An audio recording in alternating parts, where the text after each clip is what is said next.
আমি পার্সোনালি বরবাদ দেখেছি, fantastic movies, I love ইট।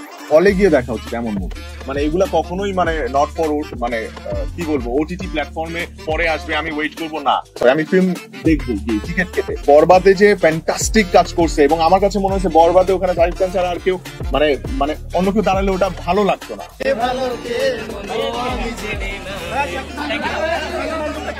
খুবই ভালো ছিল, খুবই ভালো ছিল।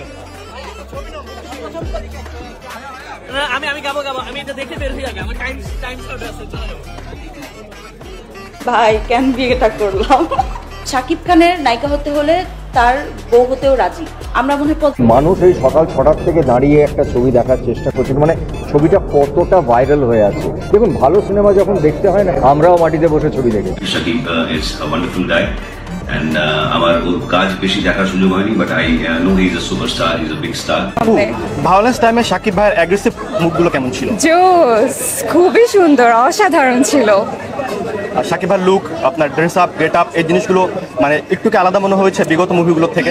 অনেক আলাদা, অনেক আলাদা। আমি প্রথমে তুফান মুভি দেখে ওর ফ্যান হয়ে যাই, দেন আমার কাছে মনে হচ্ছিল যে তুফানের চাইতে বরবাদ অনেক বেশি সুন্দর হয়েছে, অনেক অনেক অনেক বেশি সুন্দর হয়েছে।